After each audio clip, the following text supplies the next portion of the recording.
Et si on vous avait raconté la ménopause de manière incomplète? Parce que pendant longtemps, on nous a expliqué que la ménopause était juste une histoire d'ovaires. Plus d'ostrogènes, plus de règles, fin de l'histoire. Mais dans son livre, La ménopause commence dans le cerveau, la docteure Lisa Mosconi, une neuroscientifique de renommée internationale, eh bien, propose une idée qui change complètement le regard sur cette période. Le cerveau traverse lui aussi une transition. Et peut-être que certaines choses que vous vivez aujourd'hui, comme la fatigue, les réveils nocturnes, le brouillard mental, la difficulté à perdre du poids, des émotions plus fortes, eh bien, ne sont pas un manque de volonté.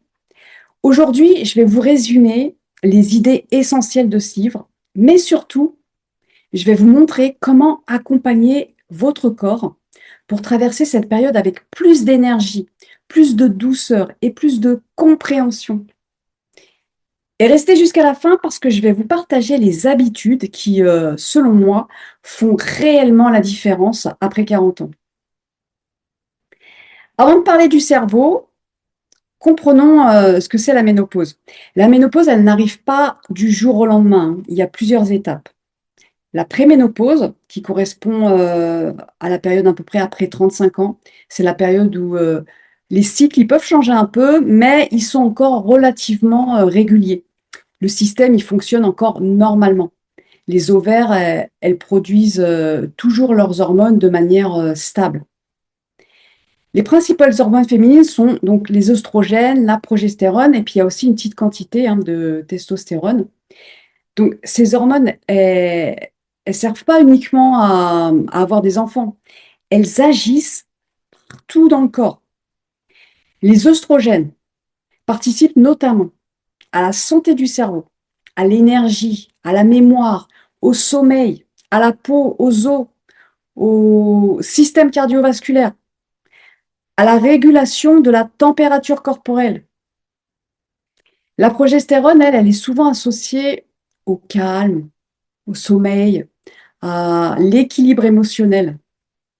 Et la testostérone, eh bien, elle joue aussi un rôle dans la motivation, la masse musculaire, la vitalité et la libido. Donc après la périménopause, la préménopause, pardon, arrive la périménopause. Donc là, les hormones, elles deviennent plus irrégulières. C'est souvent là qu'il y a beaucoup de femmes qui commencent à dire je me reconnais plus, je deviens folle. C'est cette phase qui peut commencer plusieurs années avant la ménopause. Parce que les hormones, elles ne disparaissent pas d'un coup, elles deviennent plus irrégulières. Les œstrogènes montent parfois très haut et puis elles chutent. Et la progestérone, elle baisse souvent plus tôt. Donc, c'est cette instabilité qui peut expliquer certains symptômes comme un sommeil plus léger, une fatigue inhabituelle, de l'anxiété, des règles qui changent, de la prise de graisse abdominale, du brouillard mental, des difficultés de récupération, des bouffées de chaleur. Le corps n'est pas défaillant, il est en adaptation. Donc après la ménopause, un nouveau fonctionnement. Donc médicalement, on parle de ménopause lorsqu'il s'est écoulé 12 mois sans règles. Et à ce moment-là, eh bien, les ovaires elles produisent beaucoup moins d'oestrogènes et de progestérone. Et donc le corps il rentre dans un nouvel équilibre.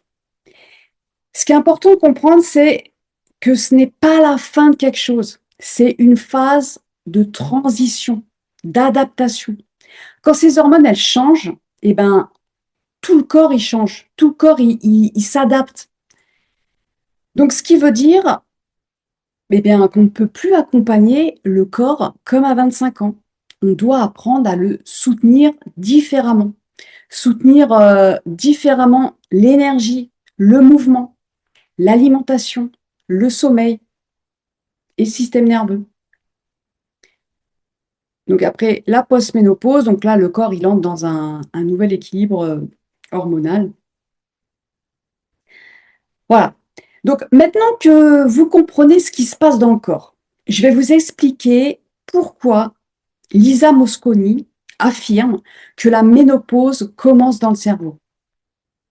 Et restez jusqu'à la fin parce que je vais vous partager les 5 habitudes qui ont le plus d'impact pour soutenir le cerveau et l'énergie après 40 ans. Le message central du livre, il est le suivant. La ménopause est aussi une transition du cerveau. Pourquoi? Parce que le cerveau, il utilise les œstrogènes. Il participe notamment à la mémoire, à l'attention, au sommeil, à l'humeur, à la gestion de l'énergie. Donc quand il fluctue, eh bien, le cerveau, il doit s'adapter. Il doit apprendre à fonctionner autrement.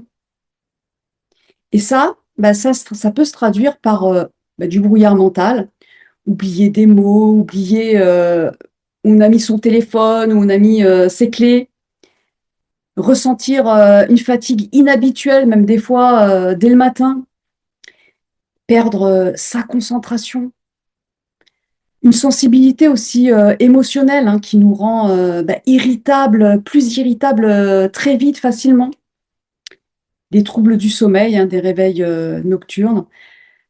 Donc ce que j'aime dans ce message, c'est qu'il enlève beaucoup de culpabilité.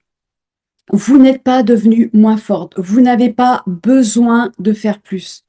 Votre corps est en train de changer de stratégie et vous avez donc besoin de faire différemment. Parlons d'un sujet sensible, le ventre. Il y a beaucoup de femmes qui me disent « je mange pareil, mais mon corps il change ». Ce qu'on sait, c'est que après la ménopause, la répartition de la masse grasse évolue souvent. Et le tissu graisseux, n'est pas juste un stockage, il participe aussi au fonctionnement hormonal. Le corps, en fait, il essaie de maintenir un équilibre. Donc, attention, ça ne veut pas dire qu'il faut rechercher la prise de graisse, mais ça veut dire arrêter de se battre contre son corps et commencer plutôt à le soutenir intelligemment. Donc, les 5 leviers qui changent tout, les 5 habitudes qui changent tout. Numéro 1, dormir avant de s'épuiser. Prioriser vraiment le sommeil avant toute chose. Il y a beaucoup de femmes qui essayent de compenser leur fatigue. Plus de café, plus de volonté, plus à se pousser. Mais si le sommeil il est déséquilibré, eh bien le cerveau il récupère moins. Donc la question à vous poser, c'est est-ce que j'essaye de gagner de l'énergie ou est-ce que je recrée les conditions pour en produire? Est-ce que j'essaye de produire plus ou de mieux récupérer? Il y a des petites mini-actions à faire qui peuvent vraiment vous aider, un petit dîner plus léger, des heures de coucher régulières, de couper les écrans un petit peu avant. C'est des petites micro-changements qui peuvent vraiment vous aider. Le deuxième levier, manger pour nourrir. Après 40 ans, muscles, plus cerveau, plus hormones ont besoin de matériaux. À chaque repas, ajoutez une vraie source de protéines. Vraiment, le cerveau, comme vos muscles, comme les hormones, ont vraiment besoin d'être nourris en conséquence. Donc l'objectif, c'est vraiment de viser un repas qui rassasie vraiment. Plus de protéines, plus de fibres, plus de vrais aliments. C'est pas manger moins, c'est manger plus intelligemment. Et vous allez voir en plus qu'en mangeant ainsi, vous allez être rassasié. Fini les grignotages, les envies à n'importe quel moment là de grignoter. Troisièmement, troisième levier, troisième habitude, bouger différemment pour nourrir encore une fois le cerveau. Le mouvement, là, n'est plus seulement esthétique. Il devient un message envoyé au cerveau. Nous sommes en sécurité. Nous sommes vivants. Avec une structure simple, hein, renforcement, mobilité, marche, respiration. Après 40 ans, muscles, plus mobilité, plus récupération. Moins de punition et plus de soutien. Quatrième levier, réduire la surcharge mentale. Le cerveau en transition, il supporte moins le bruit permanent. Donc moins d'informations, moins de stimulation, mais plus de présence. Des exercices simples, hein, 5 minutes par jour de respiration, de silence, de marche, de temps calme. On se retrouve avec soi. Parce que le cerveau fatigué, eh bien, il récupère mal. Cinquième habitude, cinquième levier, eh bien justement, construire des habitudes durables. Le meilleur programme, c'est celui qu'on peut tenir. Donc la question à se poser, que puis-je faire presque tous les jours? Ce que j'ai observé après des années d'accompagnement, c'est que les femmes qui traversent le mieux cette période, ce ne sont pas celles qui contrôlent le plus, hein, qui se contrôlent le plus, ce sont vraiment celles qui apprennent à collaborer avec leur corps, à écouter et collaborer avec leur corps. La ménopause, c'est pas une panne, c'est encore une fois une transition.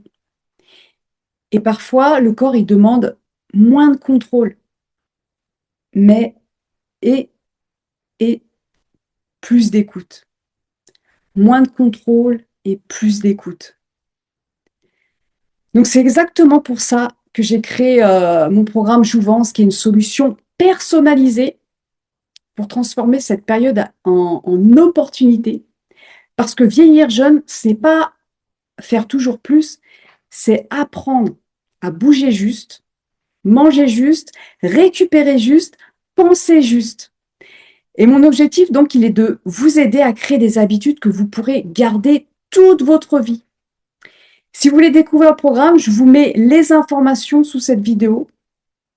Et dites-moi en commentaire, quel changement vous a le plus surprise depuis 40 ans? Et surtout, alors, laisse-moi te poser une question essentielle. Est-ce que tu essaies encore de combattre ton corps ou es-tu prête à enfin travailler avec lui?